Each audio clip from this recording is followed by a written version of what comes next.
haciendo yugo con el mundo. Que mucha gente está haciendo yugo con los pensamientos del mundo.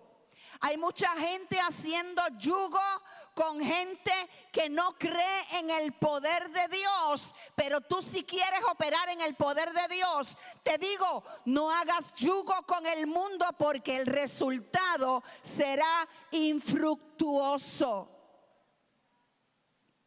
Puedes marcar este día lo que te estoy diciendo.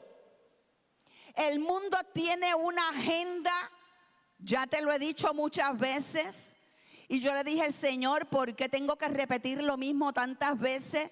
Y el Señor me dijo, vas a repetirlas las veces que te diga que las repitas y punto. Y yo no voy a ponerme a discutir con Dios para que tú me digas, Robina, pero ya eso tú lo dijiste. Lo diré y lo diré cuantas veces el Señor me diga que lo tenga que decir. Porque a veces nosotros entendemos a la primera, pero a veces no entendemos hasta después de darnos muchos cocotazos. ¿De qué forma ese mundo te va a engañar? Mira, el mundo te va a engañar y hasta ahora lo ha hecho con detalles y sutilezas. Detalles y sutilezas, pero cada vez la plataforma del anticristo donde el enemigo gobierna está más abierta.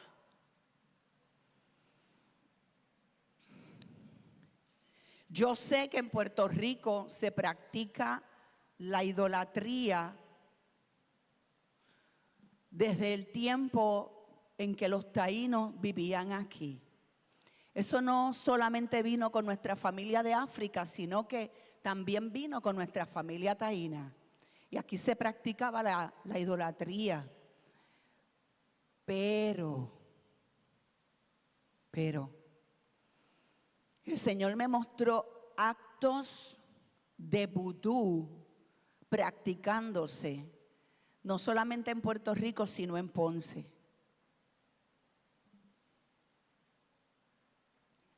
Ya eso es abierto. El vudú necesita sacrificios humanos para eso. Y eso se está practicando ya. No podemos los hijos de Dios estar viviendo en la lalandia en el momento más importante que Dios quiere usar tu vida. El enemigo te va a engañar por omisión. Por ejemplo, se omiten cosas. Si tú tienes tus hijos estudiando en unos colegios en particular, cuando te tocó estudiar los 10 mandamientos, te diste cuenta que el primer mandamiento fue violentamente cortado y se le quitaron partes súper importantes a ese primer mandamiento.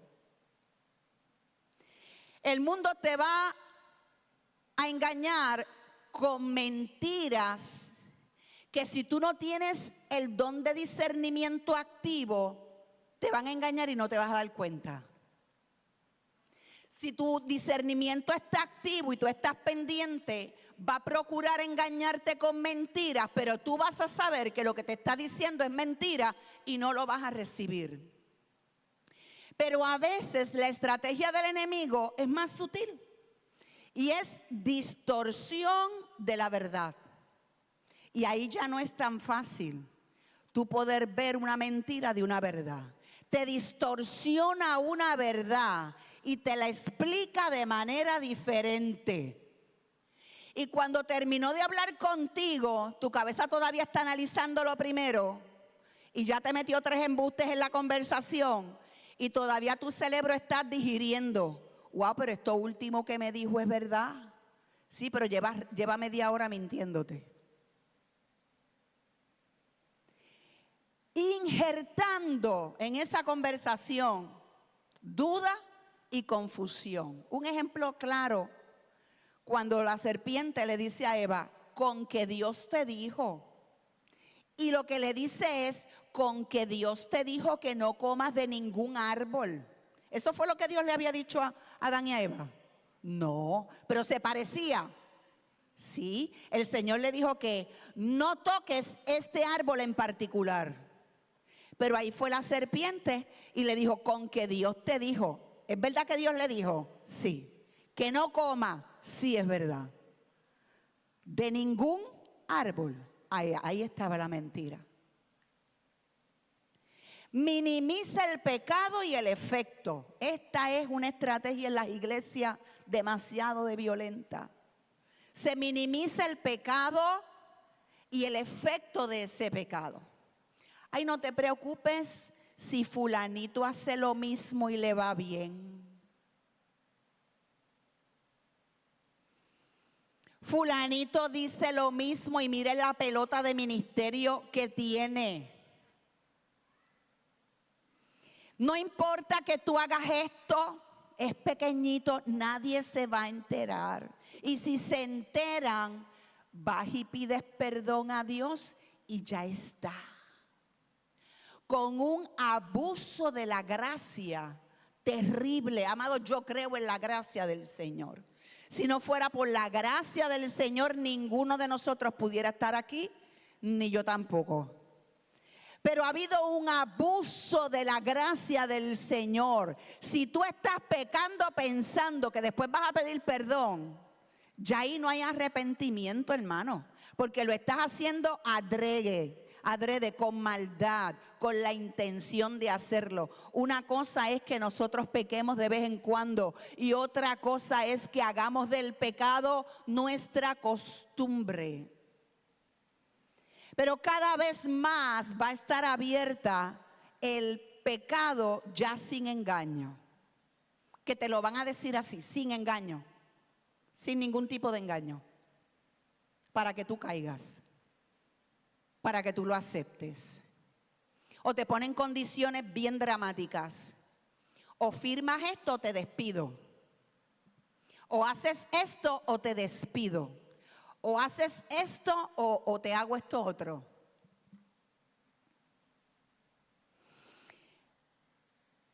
La sociedad en la que estamos viviendo es una sociedad que quiere que tú te sientas tan bien,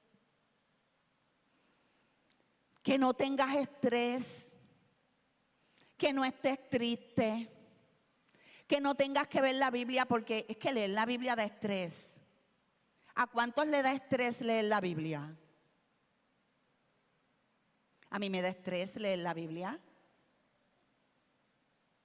Porque leer la Biblia me saca de mi comodidad. Y hay cosas que leo ahí que exigen un cambio en mi mente y en mi conducta. Y mi cuerpo quiere estar cómodo y mi mente quiere estar tranquila. Entonces yo tengo que escoger leer la Biblia con la intención de que me cambie, aunque eso me dé estrés, a vivir light, sin estrés, e irme para el infierno o estar cometiendo pecados fragantes diciendo que soy cristiana. Nuestra sociedad está llevando a la gente a que no piense, a que acepte las cosas sin pensar. Por eso votamos por gente que nunca debió estar en los puestos que están. Por eso apoyamos compañeros de trabajo que sabemos que están erróneos, pero nunca nos atrevimos a denunciar cosas que estuvieron mal hechas. Porque yo tengo que crear un ambiente tan chévere en mi trabajo. Dímelo y dámelo todo suave, todo fácil, todo masticado. Voy a oír esta música que es contra la tristeza. Voy a tomarme esto que es contra la tristeza. Voy a ir a este concierto que me va a alimentar mis emociones y me va a hacer brincar y me va a hacer repetir cosas que realmente no las creo, pero las voy a repetir. O me voy a meter en esta relación que nunca debió haber estado en mi vida, pero es que me hace sentir mentir también. Engañoso es el corazón, engañosos son los sentimientos. Tú no eres un cuerpo que carga un espíritu. Un cuerpo que carga un espíritu se da estas oportunidades. Pero cuando tú estás consciente de que tú eres un espíritu, que en planeta Tierra necesita un cuerpo, tu vida cambia, porque ya no tiene tu cuerpo la supremacía de tu ser, sino que es tu espíritu, unido al Espíritu de Dios, el que camina. Cuando tu espíritu está enyuntado con la sabiduría, cuando tu espíritu está enyuntado con la voluntad de Dios, con el Espíritu de Dios, ese camino va a estar recto.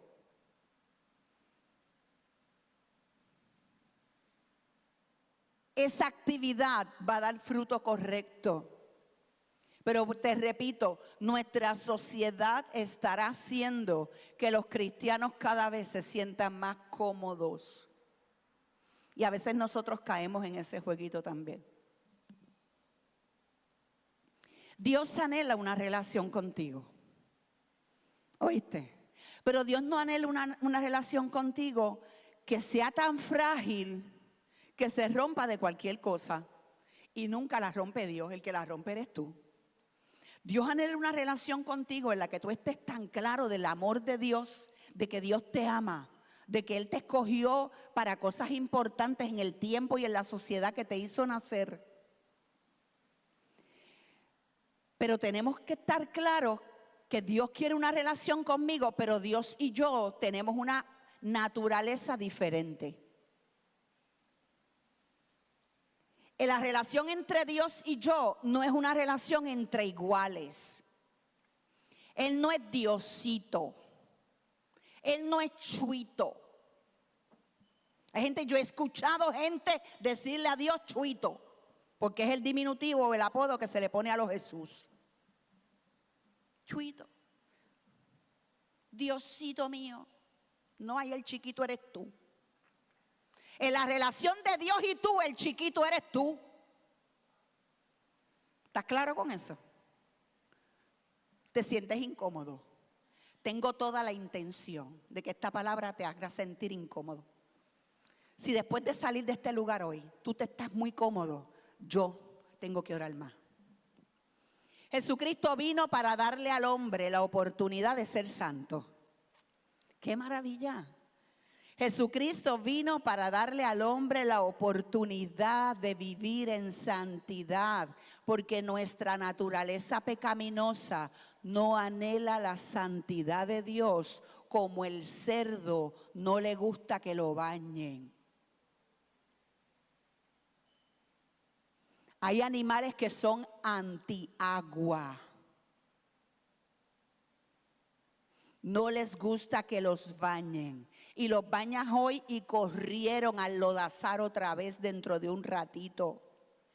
Pero la relación con Dios, Él quiere que vivamos tan pegaditos de Él, amado, que en el momento en que nos dimos cuenta que hay suciedad en nuestros pensamientos, en nuestros corazones o en nuestras acciones, anhelemos su santidad y ser limpios por su poder, porque Él puede y quiere hacerlo. Pero Él no quiere hacerlo a través de una religión. Por esto siempre las religiones han fallado. Él quiere hacerlo a través de una relación personal con cada uno de nosotros. Segunda de Corintios 7:10, mira lo que dice. La tristeza que proviene de Dios produce arrepentimiento. Hay dos tipos de tristeza. Está la tristeza que produce Dios en nuestro corazón, que nos lleva a ¿qué? A arrepentirnos de lo malo que hicimos.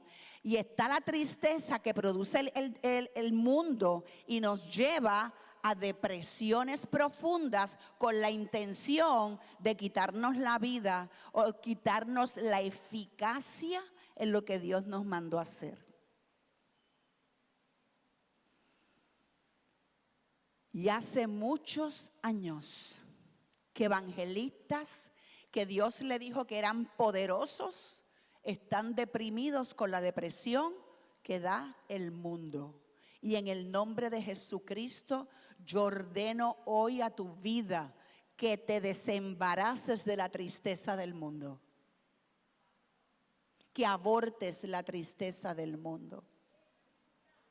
Que te desvistas del manto que te ha puesto el mundo y te arropes con el manto de santidad que quiere que tú lleves. Dice arrepentimiento para salvación, y de esta no hay que arrepentirse. Tú no te tienes que arrepentir de la tristeza que Dios pone en tu corazón. Al contrario, esa tristeza te hace aceptar: Dios, tú eres soberano, tú eres bueno, tú quieres mi bien, tú quieres que yo sea fructífero, y yo me acerco a ti. Arranca, extirpa todo lo que no me deja caminar. Arranca de mis pensamientos todo lo que me aleja de tu propósito para mi vida. La tristeza que viene del mundo produce muerte. Y ahí les puse varios textos bíblicos donde puedes buscar. Cuando tú estás genuinamente buscando al Señor, tú puedes oír la algarabía del mundo, el confeti del mundo por todos lados, y tú estás entregado al Señor, clamando por su justicia. Pero si tú estás con una rodilla en el piso y con los ojos mirando al mundo, en la algarabía del mundo, amado, hay algo que no está correcto. Si tú estás pendiente de lo que el mundo te puede dar, tú no estás correcto. Porque esa es la estrategia que el diablo nos pone en el camino para que nos colguemos en lo que Dios nos ha mandado hacer a cada uno de nosotros. Vamos a mirar rapidito la experiencia de Isaías. Isaías, un hombre. No fue un ángel, no fue un Dios, fue un hombre. Y al principio de su ministerio, que fue poderosísimo, predicó a 5 reyes, incluido su propio nieto Manasés, que al final fue el que lo mandó a cerrar. Su nieto Manasés lo mandó a cerrar. ¿Sabes lo que significa eso? Serrucharlo por el medio de su cuerpo.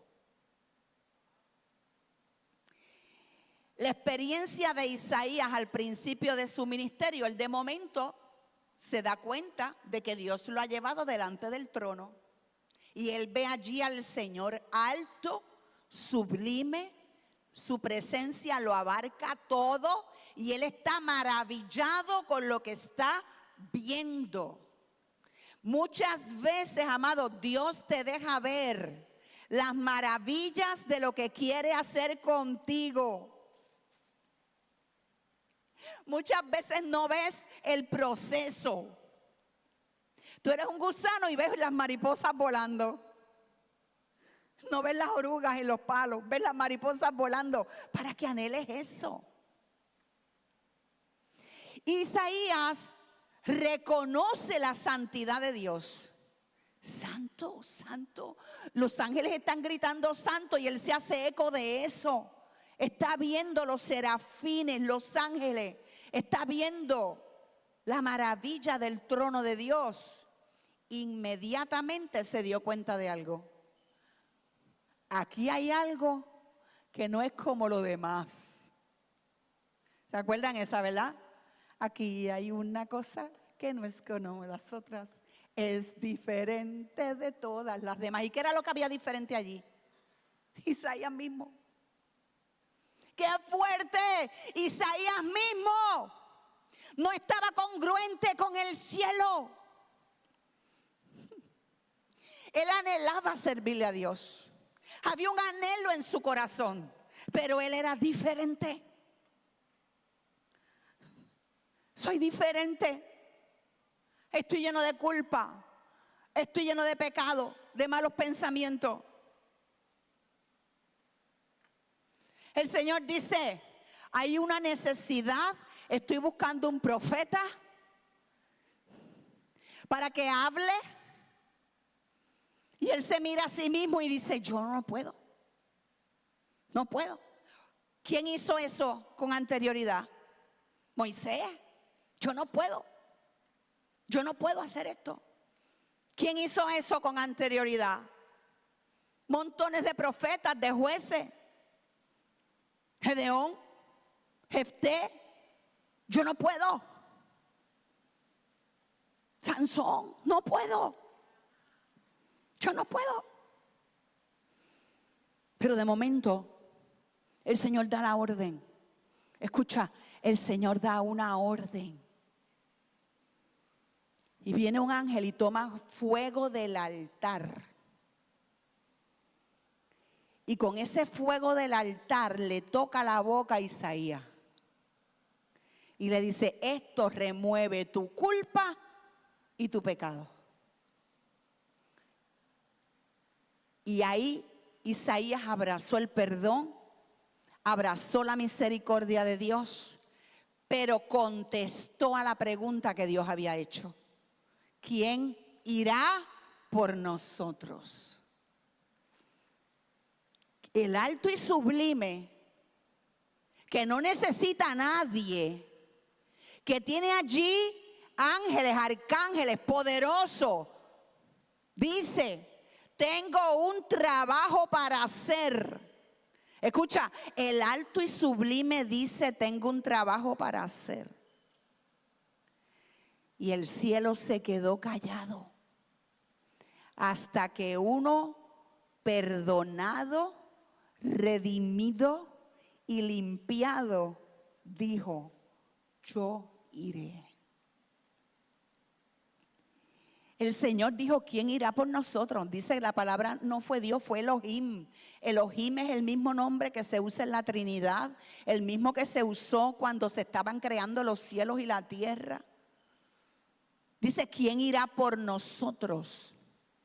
La respuesta normal hubiera sido, nadie tiene la capacidad de ir por el Dios Trino a hablarle a los hombres. Pero cuando tú estás limpio, enyuntado con el Señor, delante de los ángeles, tú te vas a poder atrever a decir, yo iré. Yo iré. Yo iré. Yo iré, aunque desde el principio reconozco que los hombres no me querrán oír. Yo iré, aunque desde el principio entiendo que alguien que nunca debió haber nacido como Manasés, porque Manasés nació cuando el Señor le extendió 15 años a Ezequías, porque su muerte estaba ahí y Ezequías pidió más tiempo de vida. Dios le dio el tiempo de vida y ahí engendró a Manasés. Manasés fue el rey que no debió haber nacido. Pero Dios lo respondió a través de una oración. El hombre más malo de la Biblia fue Manasés. Y nos los vamos a encontrar en el cielo, porque antes de morir se arrepintió de sus pecados. ¡Qué fuerte! ¿Es posible vivir en santidad entonces, amado? Dios le dijo a Abraham, anda delante de mí y sé perfecto, y yo te voy a dar a tu simiente por pacto para el mundo entero. Y ahí le promete un montón de cosas. La condición fue ¿cuál? Anda delante de mí y sé perfecto. Y tú sabes cuántos años se tardó Abraham en caminar delante del Señor en perfección. 50. Abraham tenía 50 años y Sara 40 cuando Dios le prometió un hijo. Y estuvo 50 años tratando de obedecer a Dios. A los 99 obedeció a Dios. A los 100 le nació Isaac. Pórtense como hijos obedientes y no sigan los dictados de sus anteriores malos deseos, de cuando vivían en la ignorancia. Esto no te da estrés. ¿Tú que te crees tan inteligente? Amado, esto no te da estrés que no siga los dictados de mi anterior mal deseo. Cuando yo vivía en la ignorancia, pero no, es que yo tengo un IQ de tanto. Mis notas son excelentes, yo soy una persona brillante. Pero el Señor te dice que antes eras un ignorante, que seguías tus malos deseos. Dice, al contrario, vivan una vida completamente santa. Eso se puede hacer. Es posible vivir en santidad. Es posible. Porque santo es aquel que los ha llamado. Escrito está, sean santos porque yo soy santo. ¿Es posible vivir una vida en santidad? Sí, amado. Necesito que sepas que en una relación con Dios, enyuntado con Dios, tú sí vas a poder vivir una vida de santidad. Pero enyuntado con tu compañero de trabajo que hace 20 malas palabras al día y le es infiel a su esposa y no suple comida para sus hijos, tú no vas a poder tener una vida de santidad. ¿Tú me sigues? ¿Que tienes que trabajar con él? Sí. ¿Que tiene que ser tu amigo? No. ¿Que tienes que participar de algunas actividades en las que va a estar presente? Sí. ¿Que tiene que ser tu íntimo a quien tú les cuentes tus cosas? No.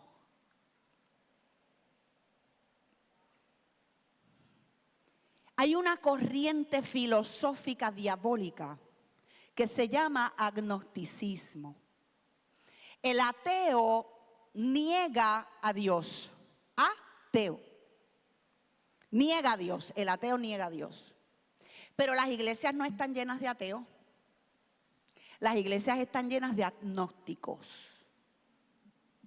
¿Y qué es un agnóstico? Uno que afirma que la existencia de Dios puede que sea posible, pero que es inaccesible al conocimiento humano. O sea, está negando una relación con Dios. Dice, esa relación puede que sea posible. Niega que pueda ser posible. No, yo no puedo tener una relación con Dios. Dios es demasiado grande para yo poder tener una relación con Él. Así que está negando ¿qué? Una persona que dice que no es posible tener una relación con Dios, ¿qué está negando? El sacrificio de Jesucristo, que murió para que nosotros pudiéramos tener una relación con Dios. Vamos a ver. ¿Un hombre sin Cristo puede tener una relación con Dios? No. Porque es a través del sacrificio de Cristo en la que nosotros somos aceptados para tener una relación con Dios. Sin sacrificio, amado, no hay una relación con Dios. Sin arrepentimiento, no hay una relación con Dios. Niega el sacrificio de Jesucristo y por lo tanto niega la Biblia. Porque la Biblia está llena de pasajes de gente que ha tenido relación con Dios, incluso algunos a los que Dios les llamó amigos. Pero a otros los llamó hijos. ¿Oíste? El agnóstico niega una relación con Dios. Y las iglesias están llenas de esto. ¿Por qué te explico esta situación? Mira la próxima. Mira el próximo slide. Hay personas que dicen practicar una religión, pero lo que siguen son rituales y costumbres. Pero en la práctica real no son cristianos nada, son agnósticos. El mapa azul es el mapa de los países ateos del mundo. El grado del porcentaje que tienen de ateísmo. Necesito que mires la nación donde tú y yo vivimos. Una nación que se llama cristiana, así mismo se llama cristiana. Está llena de ateos. Pero mira el otro mapa. Dios mío, mi espíritu se alteró con esta información. No conseguí una lámina más moderna, esta es de 2005. Si en el 2005 estaba así, ahora estará terriblemente peor, amado. Dice que en Japón el 34% de las personas no creen que pueda ser posible tener una relación con Dios. Y tú dices, pues es un país budista, está bien, yo lo puedo entender.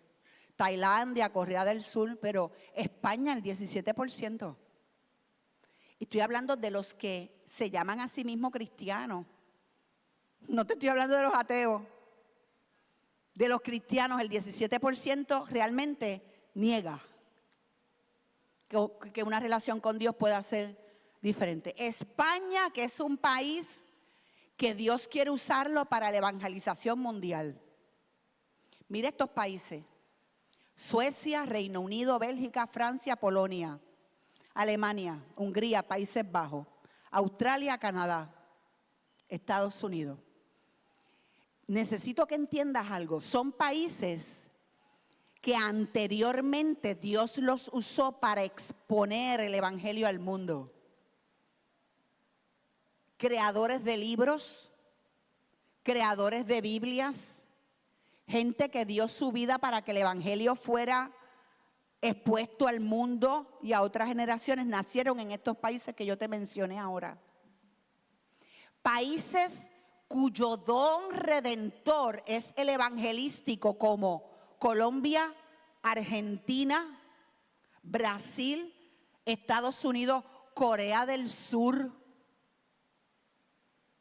Necesito que entiendas que estos países, su don redentor, el don más fuerte que tienen es el de predicar el evangelio al mundo. Sin embargo, en esos mismos países está ganando el agnosticismo, que no cree que con Dios pueda haber una relación. ¿Y dónde está Puerto Rico? Cae en el mismo porciento de los Estados Unidos, que hasta el 2005 era de un 10%. El 10% de los que dicen que creen, no creen nada. No es posible tener una relación con Dios. He hablado con algunos de ustedes y me han dicho lo mismo. He hablado con algunos hijos de ustedes y me han dicho lo mismo. He hablado con gente que se crió en el evangelio y me han dicho lo mismo. Entonces, amado, esto es un ataque del infierno. Que ¿quién lo puede cortar? Solamente un tipo de personas aquí lo puede cortar.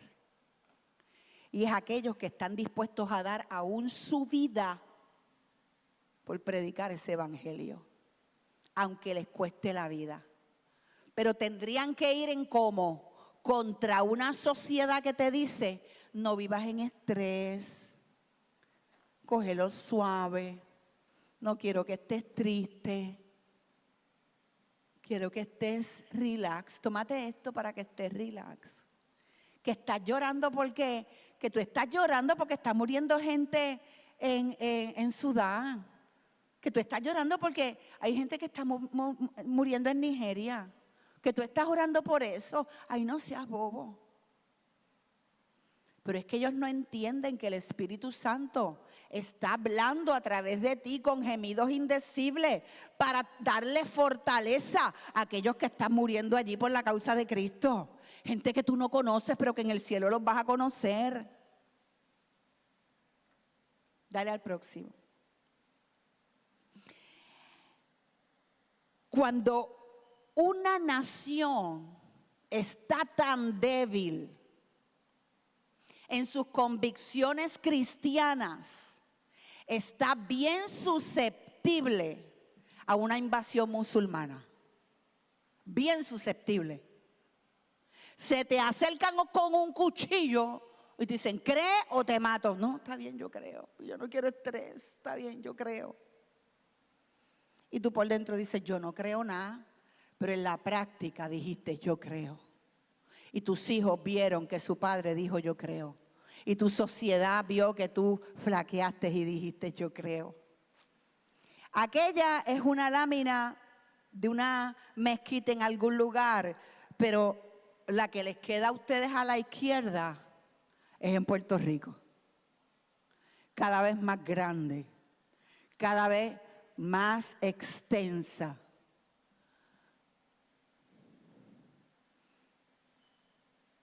Conocí un árabe cristiano que me dijo: a nosotros nos dicen constantemente que nos casemos con mujeres puertorriqueñas.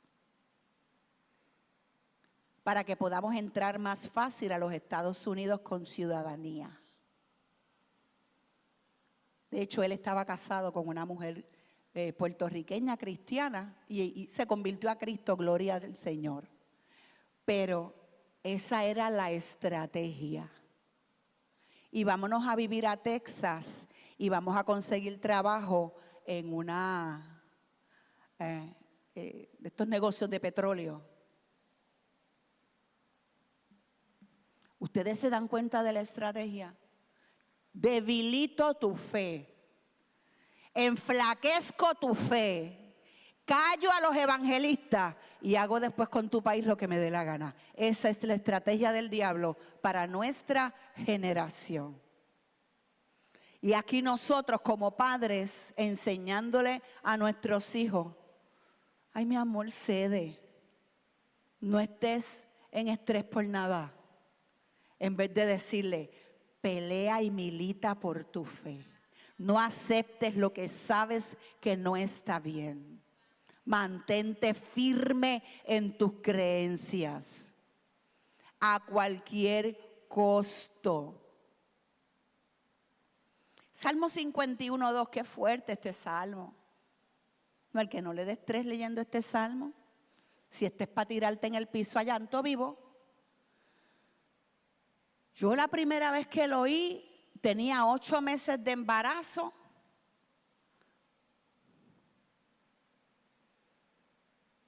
Me puse en 4 patas y me bebí hasta los mocos.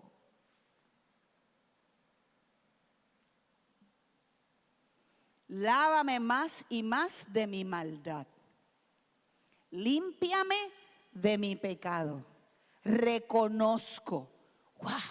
Reconozco que he sido rebelde. Reconocer que hay dentro de nosotros algo que no está bien. Es importante, amado. Reconozco porque mi pecado siempre está delante de mí, delante de mis ojos. Pero yo he pecado contra ti, Dios. No solamente contra mis hermanos o contra mi esposa o contra mi esposo. Yo he pecado contra ti. Ante tus propios ojos he hecho lo malo. Qué vergüenza cuando te enteras que Dios lo ha visto todo. ¿Dónde te vas a esconder si Dios te ha visto todo? Te ha visto por dentro y por fuera. ¿Vas a correr a esconderte? Yo tengo una perrita. Ella no es muy brillante. No aprendió nunca ni a dar la patita. Pero yo la regaño. Y se baja. Y a veces pone hasta la patita así en la cabeza. Yo no le doy. No es que yo la maltrate para que ella haga eso. Nada más que si la llamo fuerte, con un tono de voz fuerte, literalmente el proscunio se baja. Entonces, amado, no tiene que ser inteligente para que yo la quiera un montón. Porque yo veo que tiene una actitud tan linda cuando la corrijo. Y si eso es un perrito, que yo le dije que en una hambruna que hubiera, ella se iba asada con patatas. Porque parece un lechoncito. Imagínate cuando un hijo se arrepiente de sus pecados y cuando Dios lo llama, no se esconde, sino que le dice, Señor, aquí yo estoy. La embarré otra vez. Señor, aquí estoy.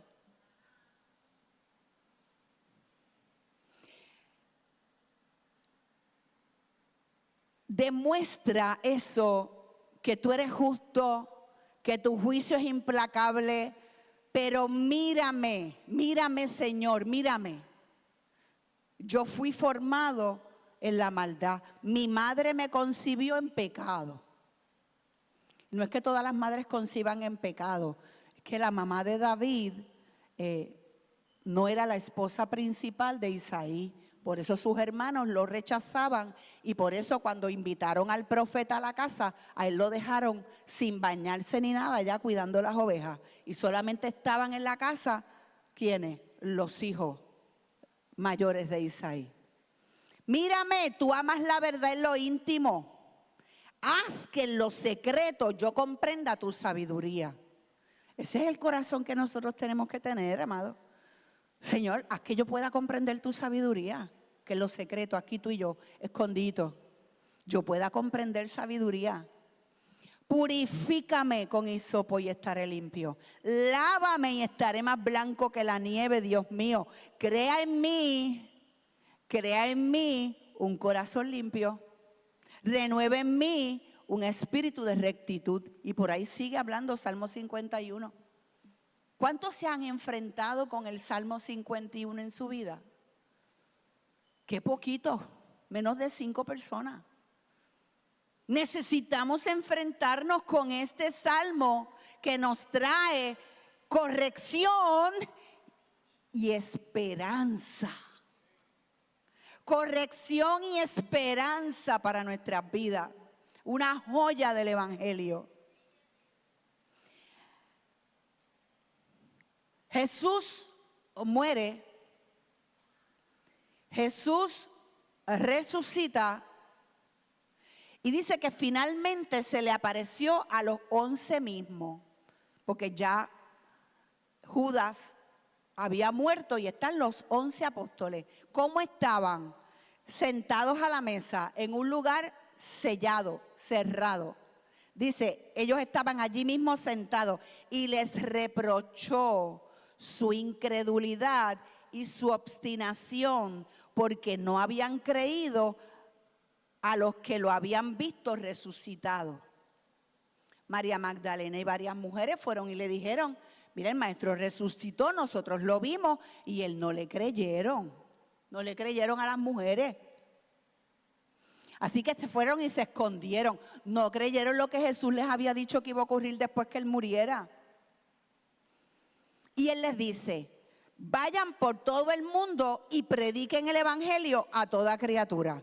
El que crea y sea bautizado se salvará, pero el que no crea será condenado. Y estas señales acompañarán a los que crean.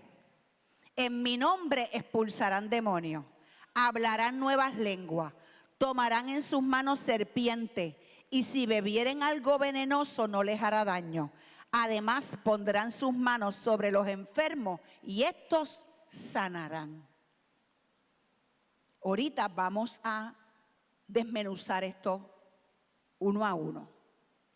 Pero Dios nos llama a hablar de nuestras experiencias con Dios, a hablar de su palabra, porque nadie nunca podrá debatir tu experiencia con Dios.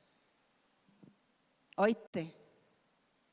Yo, una mujer diagnosticada estéril desde los 13 años. Mi esposo, un hombre diagnosticado estéril desde que nació. Dios intervino y nos dio 2 hijos sanos, hermosos, y que nadie se atreva a decirme otra cosa. Esa fue nuestra experiencia. Se me acerca una mujer en el 2005, le doy un test de embarazo y le digo, ¿estás embarazada? Como 44 años tenía esa mujer en aquel momento, 42 a 44 años. Pero lejos de alegrarse, yo le digo, ¿tú tienes bebés? Y me dice, no. Yo he perdido 4 o 6 embarazos, ya no me acuerdo bien, pero mínimo 4. Yo no puedo retenerlos dentro de mí. Y yo no lo pensé, fue inmediatamente. Le meto la mano en la barriga, así. Le agarro los chichos. Y le digo, pero este no lo vas a perder. Vas a tener una nena, se va a llamar así, así, así. Dios la va a usar en esto, en esto, en esto, en esto, en esto, en esto, en esto. Hermosa, inteligente. Yo le describí la nena porque es que yo la estaba viendo. Y ella llora, que llora, que llora, que llora. Me dijo, es que eso es imposible. Yo le dije, ¿tú crees? Le doy mi testimonio. Y ella me dijo, Rowena, yo quiero creer. Sigo hablándole de mi testimonio. Le enseño las fotos de mis hijos. Y me dice, yo creo. Estuve orando por ella todo ese embarazo. Cuando salió del hospital, fue con la nena, que todavía tenía la pulserita, a enseñármela al laboratorio. Perfecta. Hemos seguido en comunicación. La nena es maravillosa.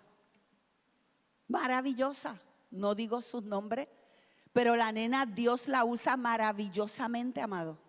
Y sus papás eran agnósticos. No creían en tener una relación con Dios. Pero la experiencia mía creó en ella sed por un milagro. ¿Yo hice el milagro? No, yo solamente le puse sal en la boca para que ella tuviera sed de creer que yo no era más importante que ella y que Dios podía hacer un milagro en su vida también. Los evangelistas necesitan entender que Dios quiere usarlos y que ustedes tienen que estar preparados para dar su testimonio y hablar de sus experiencias sin vergüenza en todo momento. Dice la palabra, surgirán falsos cristos y falsos profetas.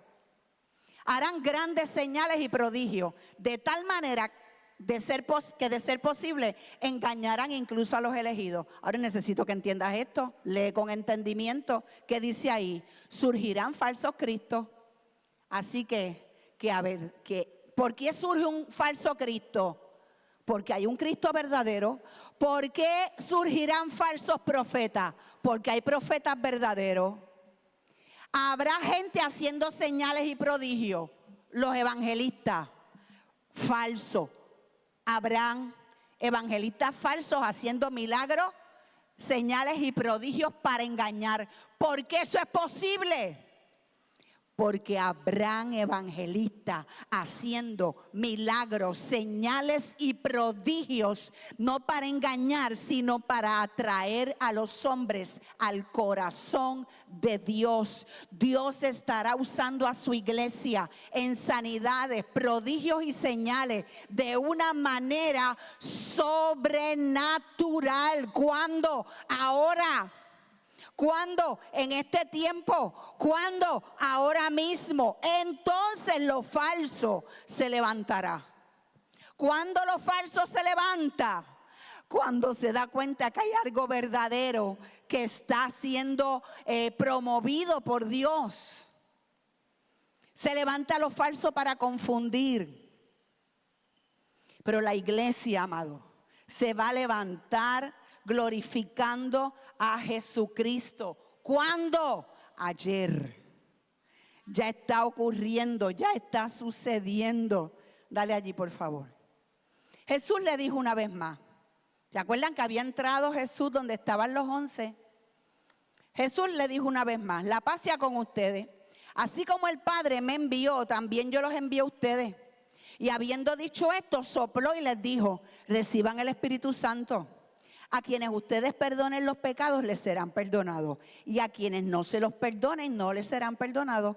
Pero Tomás, uno de los 12, conocido como Dídimo, no estaba con ellos cuando Jesús vino. Entonces los otros discípulos le dijeron, hemos visto al Señor. Y él les dijo, si yo no veo en sus manos la señal de los clavos, ni meto mi dedo en el lugar de los clavos y mi mano en su costado, no creeré. 8 días después sus discípulos estaban otra vez a puerta cerrada y Tomás estaba con ellos. Estando las puertas cerradas, Jesús llega, se pone en medio de ellos y les dice, la paz sea con ustedes. Y después fue donde Tomás. Y le dijo, Pon aquí tu dedo. Mira mis manos.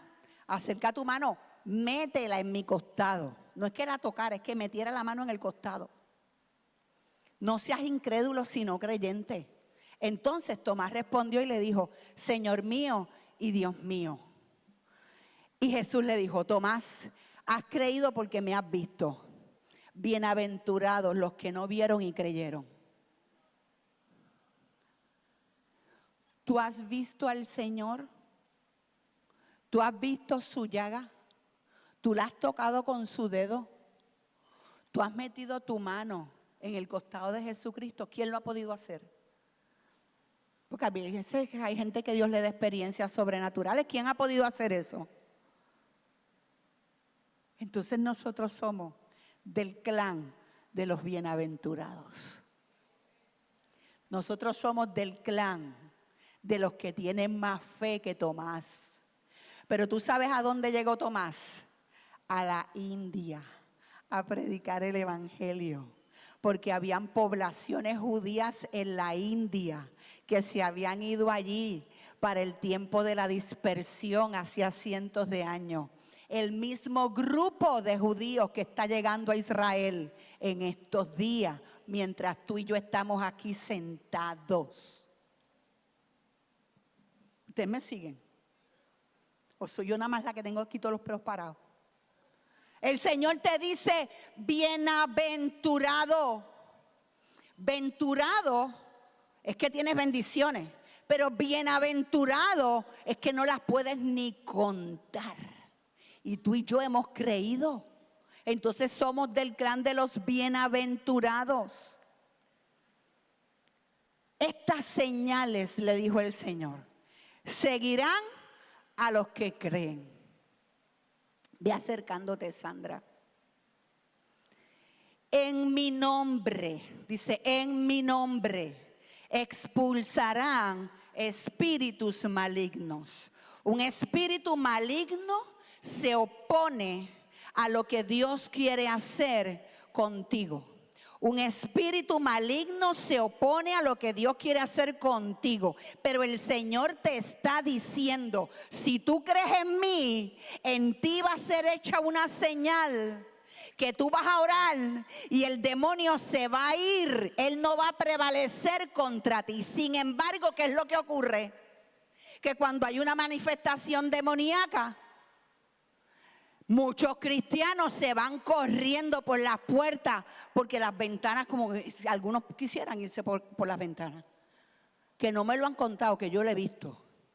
Porque le tienen miedo a los demonios, cuando son los demonios los que tendrían que tener miedo a ti. Dice: hablarán nuevas lenguas. Y a veces pensamos que estas son solamente las lenguas de los disparates. No, hay nuevas lenguas. Nandi, Dios lo usó hablándole en Maracaibo a un grupo de personas que hablaban un dialecto que no era español, no era inglés. Y él empezó a hablar en su dialecto. Habíamos buscado una nena intérprete y ella nos dijo: pero ¿para qué me buscaron a mí si él está hablando en nuestro idioma?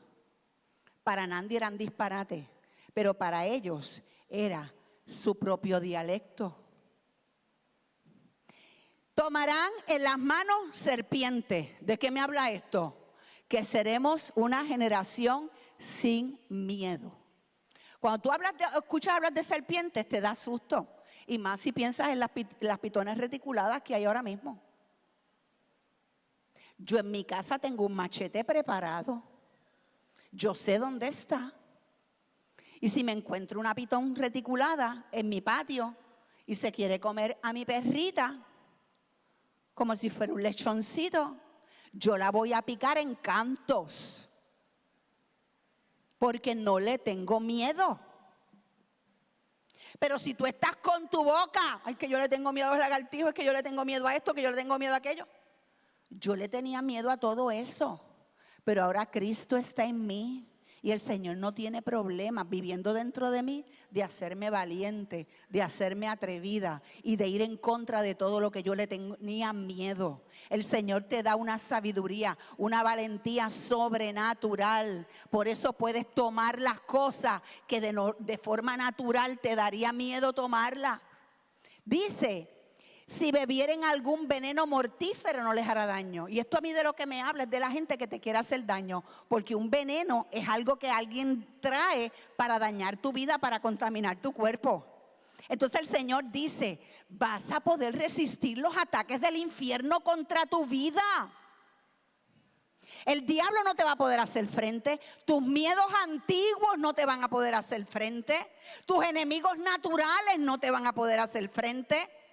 Sino que sobre los enfermos pondrás tus manos y estos sanarán. ¿Sanarán por qué? Porque los incrédulos necesitan una señal para creer. Ya tú y yo creemos, pero los incrédulos necesitan una señal para creer. Y Dios te estará usando a ti en señales y en prodigios para que tú creas. ¿Cuántos de ustedes reciben esta palabra en este día? Dios está activando esto. Dios está activando esto. Hoy Dios escogió este día para activar a los evangelistas en este lugar. Ya tú sabes quién tú eres, pero no estás operando de la manera sobrenatural que Dios quiere que tú camines. Y Sandra y yo no nos habíamos puesto de acuerdo para nada, pero Dios a ella le dio una instrucción. Ve aquí, mami. Cuéntanos qué Dios te dijo. No le puedo decir cuánto tiempo fue que el Señor a mí me mandó, no lo voy a decir. Lo único que sé que encontré ahí al pastor Jesús y me temblaron las piernas, pero llevo mucho tiempo. Su instrucción fue esta: quiero que